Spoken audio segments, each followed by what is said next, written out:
Assalamualaikum warahmatullahi wabarakatuh. Jumpa lagi di channel Ali Hukum. Ali Hukum bukan anak jalanan, tapi si Ali yang ingin menjadi seorang ahli hukum.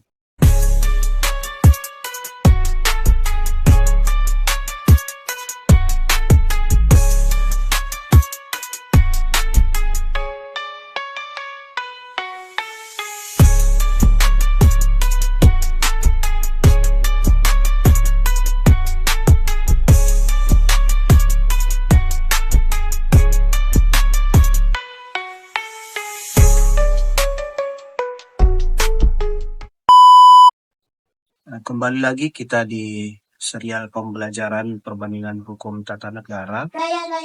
Dan kali ini kita akan membandingkan sistem pemerintahan di beberapa negara gitu ya. Kita bandingkan bagaimana sistem pemerintahan di negara Amerika Serikat sebagai salah satu negara yang menganut sistem presidensial.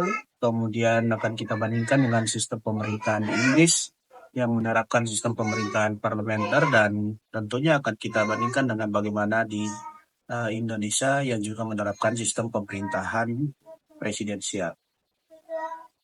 Jadi secara umum kalau kita melihat sistem pemerintahan di negara-negara di dunia ini, mayoritas itu terdiri dari dua ya. Secara umum ada dua, yaitu sistem pemerintahan presidensial dan sistem pemerintahan parlementer, dan itu diterapkan di mayoritas banyak negara.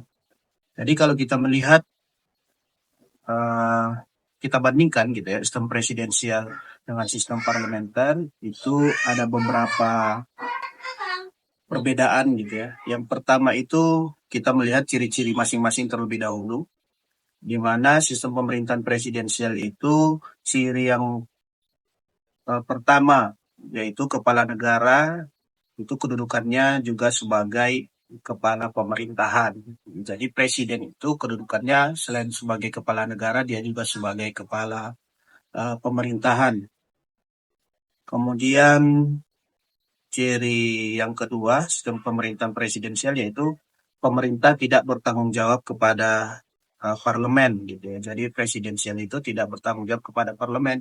Kalau misalnya sistem presidensialnya itu melakukan pemilihan presiden secara langsung, maka presiden itu bertanggung jawab langsung kepada rakyat, bukan kepada parlemen. Kemudian yang ketiga, menteri-menteri diangkat dan bertanggung jawab kepada presiden. Jadi dalam melaksanakan pemerintahan, presiden itu mengangkat menteri-menteri, dan menteri-menteri itu bertanggung jawab kepada presiden. Kemudian yang keempat, ciri dari sistem pemerintahan presidensial itu adalah eksekutif dan legislatif itu sama-sama kuat. Jadi kalau kita berbicara misalnya dalam prinsip trias politika gitu ya, kedudukan eksekutif dan legislatif itu sama-sama kuat atau seimbang.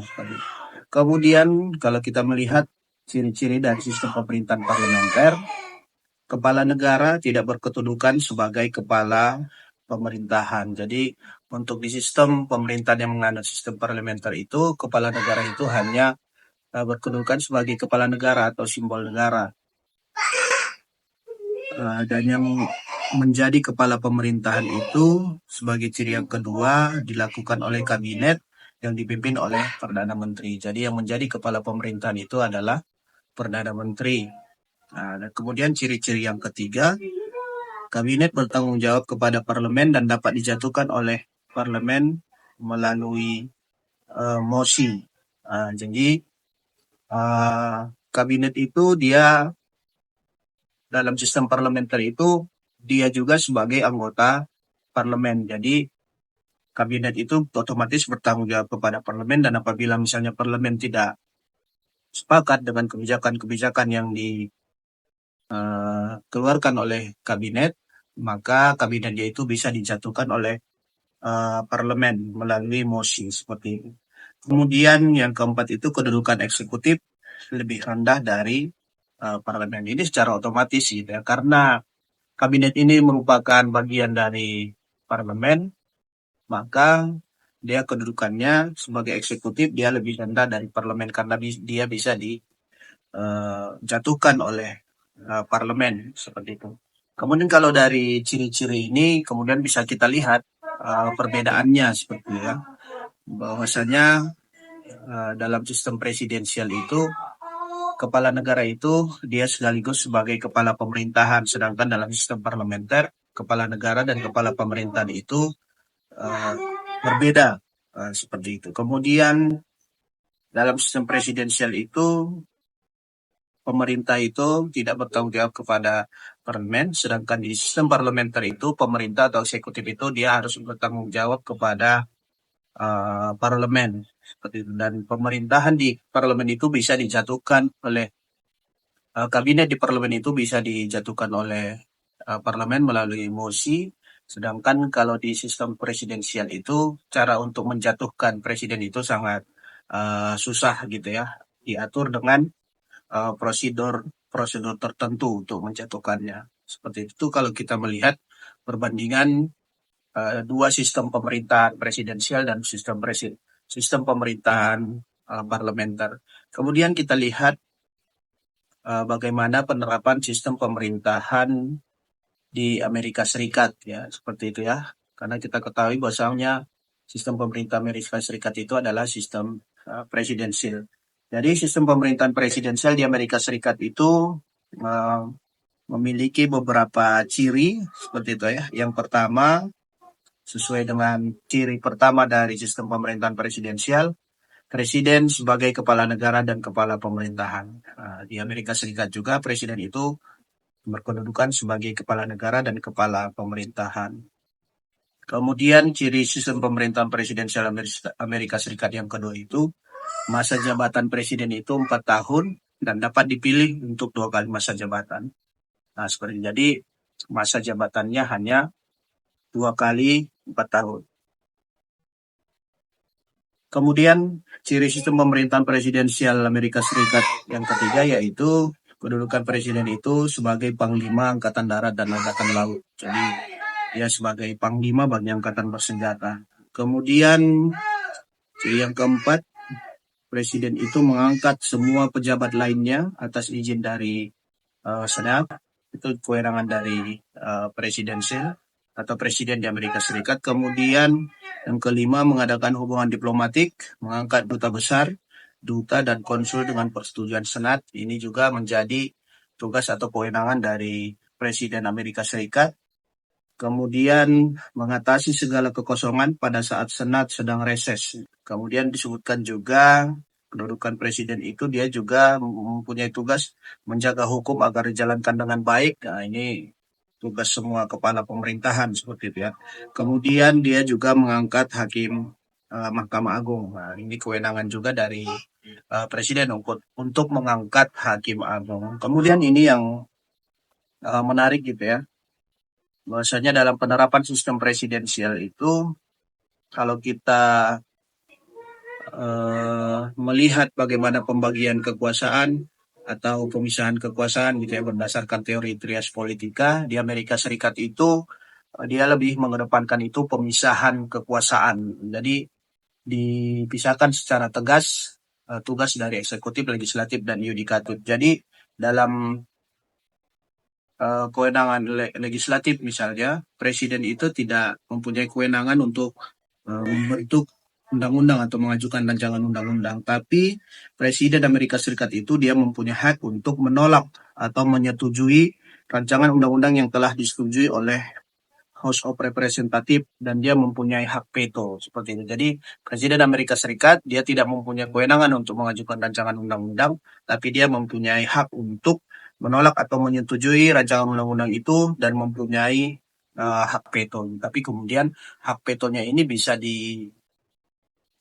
tidak dilaksanakan seperti itu ya jika 2/3 dari masing-masing kamar di House of Representative dan di Senate itu menolak veto dari presiden, maka rancangan undang-undang itu dapat disetujui seperti itu. Kemudian yang kedua kita melihat bagaimana sistem pemerintahan di Inggris. Sistem pemerintahan di Inggris ini dia menganut sistem pemerintahan parlementer, dan otomatis yang menjadi kepala pemerintahnya itu adalah perdana perdana menteri gitu ya. Jadi kalau kita melihat bagaimana sistem pemerintahan parlementer di Inggris itu, dia terdiri dari dua kamar atau bicameral yang terdiri dari House of Commons dan House of Lords gitu ya. Jadi House of Commons itu dia dipilih melalui pemilihan umum. Sedangkan House of Lords itu dia diangkat, biasanya berasal dari kalangan bangsawan Inggris, seperti itu. Dan Perdana Menteri ini dia berasal dari House of Commons gitu ya. Jadi biasanya dia berasal dari partai politik pemenang atau punya suara terbanyak di parlemen dan berhak untuk membentuk kabinet seperti itu. Jadi dalam menjalankan pemerintahan, Perdana Menteri di Inggris itu dia mempunyai beberapa tugas utama gitu ya. Yang pertama itu dia memilih anggota pemerintahan. Nah, jadi untuk membantu tugas Perdana Menteri ini mengangkat menteri-menteri yang otomatis harus berasal dari parlemen atau anggota parlemen seperti itu ya. Dan menteri itu dia bisa diangkat dari anggota, bisa dari House of Commons, bisa juga dari House of Lords, seperti itu. Tidak harus dari perwakilan partai saja yang bisa diangkat jadi menteri, tapi bisa juga diangkat dari House of Lords seperti itu. Kemudian dia menjadi figur utama di House of Commons. Kemudian dia juga menentukan pajak negara untuk jalannya pemerintahan. Tentu perlu anggaran. Kemudian Perdana Menteri juga tugas utamanya itu mengeluarkan anggaran belanja negara.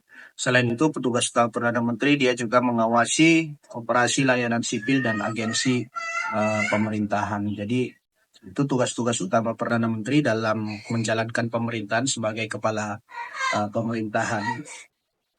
Dan seperti sistem pemerintahan parlementer pada umumnya, masa jabatan Perdana Menteri ini tidak ditentukan gitu ya. Kalau sistem parlementer ditentukan, seperti di Amerika Serikat tadi, masa jabatan presiden itu dia 4 tahun dan bisa dipilih dalam 2 kali masa jabatan. Sedangkan kalau sistem parlementer, masa jabatan Perdana Menteri itu tergantung dari parlemen gitu, apakah menyetujui kebijakan-kebijakan yang dikeluarkan Perdana Menteri dan beserta kabinetnya. Apabila mayoritas suara di parlemen tidak menyetujui lagi kebijakan-kebijakan yang diambil oleh Perdana Menteri dan kabinetnya, dia bisa diturunkan seperti itu ya, bisa diajukan atau dijatuhkan melalui mosi tidak percaya seperti itu. Kemudian kita melihat bagaimana sistem pemerintahan di Indonesia. Kita juga menganut sistem pemerintahan presidensial seperti Amerika Serikat, tapi nanti ada beberapa perbedaan yang akan kita lihat gitu ya. Ciri sistem pemerintahan presidensial di Indonesia otomatis sebagai salah satu ciri sistem pemerintahan presidensial, presiden sebagai kepala negara dan kepala pemerintahan. Kemudian untuk masa jabatan, presiden dan wakil presiden memegang jabatan selama 5 tahun dan sesudahnya dapat dipilih kembali dalam jabatan yang sama untuk 1 kali masa jabatan. Jadi presiden dan wakil presiden itu hanya mempunyai masa jabatan itu 5 tahun dan dapat dipilih kembali untuk 1 kali masa jabatan. Berarti 2 kali masa jabatan seperti itu ya. Kemudian untuk pemberhentian presiden itu dapat dilakukan jika melakukan pelanggaran hukum dan konstitusi, dan tata cara pemberhentiannya itu diatur di dalam konstitusi, dan ini sangat susah untuk dilakukan. Kemudian presiden mempunyai kekuasaan untuk mengangkat dan memberhentikan menteri gitu ya. Jadi untuk membantu pemerintahannya, presiden itu mengangkat dan memberhentikan menteri. Kemudian yang ciri pemerintah presidensial di Indonesia yaitu presiden tidak dapat membubarkan DPR. Demikian juga sebaliknya, DPR juga tidak bisa memberhentikan presiden. Kemudian yang keenam, persetujuan bersama dalam pembentukan undang-undang. Jadi kalau di Indonesia kalau kita berdasarkan teori trias politika gitu ya, kita menggunakan istilahnya adalah pembagian kekuasaan, bukan pemisahan kekuasaan. Jadi eksekutif dalam hal ini presiden masih mempunyai kekuasaan di bidang legislatif, punya kekuasaan juga di bidang yudikatif. Di bidang legislatif contohnya yaitu dalam pembentukan undang-undang, presiden itu mempunyai kewenangan untuk mengajukan rancangan undang-undang dan membahas rancangan undang-undang itu dengan presiden, dan akan menjadi undang-undang jika dilakukan persetujuan bersama antara presiden dan DPR. Nah, seperti itu. Jadi kalau kita bandingkan misalnya sistem presidensial yang ada di Amerika Serikat dan di Indonesia, yang pertama itu otomatis perbedaannya itu dalam hal masa jabatan seperti ya. Kalau di Amerika Serikat itu jabatannya 4 tahun untuk 2 kali masa jabatan, sedangkan di Indonesia itu 5 tahun untuk dua kali masa jabatan. Jadi untuk masa jabatannya itu beda setahun. Kalau Amerika Serikat 4 tahun, di Indonesia itu 5 tahun. Kemudian dalam hal pembentukan undang-undang gitu ya, kalau di Amerika Serikat presiden itu tidak mempunyai hak untuk mengajukan rancangan undang-undang, sedangkan di Indonesia presiden itu terlibat aktif dalam pembentukan suatu undang-undang. Bahkan suatu undang-undang itu akan berlaku jika ada persetujuan bersama antara presiden dengan DPR. Sedangkan di Amerika Serikat untuk pembentukan undang-undang itu presiden tidak ikut campur, tapi kemudian presiden bisa menolak rancangan undang-undang yang diajukan dengan menggunakan hak veto. Hak veto ini yang tidak ada di presiden Indonesia, karena presiden mempunyai kewenangan untuk mengajukan rancangan undang-undang, ya dia bisa saja menolak apakah rancangan undang-undang ini disetujui atau tidak. Jadi itu bisa kita lihat ya bagaimana perbandingan sistem pemerintahan yang ada di 3 negara gitu ya, Amerika Serikat dan Indonesia, walaupun sama-sama menerapkan sistem pemerintahan presidensial, tapi ada beberapa perbedaannya, dan bagaimana perbandingannya dengan penerapan sistem parlementer yang ada di Inggris. Nah, seperti itu. Mungkin itu sebagai gambaran bagi kita bagaimana perbandingan sistem pemerintahan, baik antara sistem pemerintahan presidensial dengan sistem pemerintahan parlementer, dan juga antar sistem pemerintahan presidensial gitu. Mungkin bisa nanti dibandingkan dengan sistem pemerintahan presidensial dengan negara-negara lain gitu ya. Pasti ada persamaan dan perbedaan-perbedaannya yang mungkin bisa kita terapkan mungkin di Indonesia seperti itu ya. Mungkin itu saja pembahasan kita hari ini dalam serial pembelajaran perbandingan hukum tata negara. Tetap di channel Ahli Hukum. Ahli Hukum bukan anak jalanan, tapi si ahli yang ingin menjadi seorang ahli hukum. Sampai jumpa. Wassalamualaikum warahmatullahi wabarakatuh.